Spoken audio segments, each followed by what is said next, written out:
And internationally, there's a big demand for people who can function competently, not just in one language, but 2 or 3 or 4 languages. These are the people they're going to be looking for in the future. These are the people, these are the kind of competences.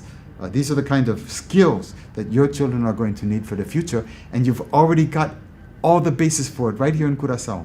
But what's happening is you're not taking that, you're not using those resources. The children come to school with PAPIAMENTU. Instead of using PAPIAMENTU to give them a further competence, it's being thrown out the window and you're trying to force them to learn another language. No, give them a good foundation in PAPIAMENTU, in their own language, their own culture. They can use that to get a good foundation in English, Spanish, and other languages.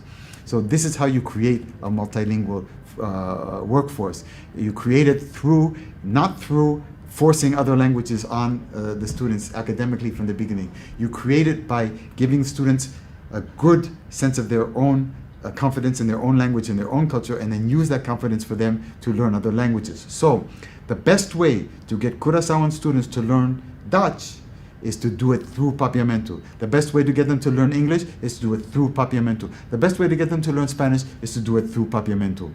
So PAPIAMENTU is the key, but it's not the end. Okay, PAPIAMENTU is the beginning. It's what opens the doors for all of the other things.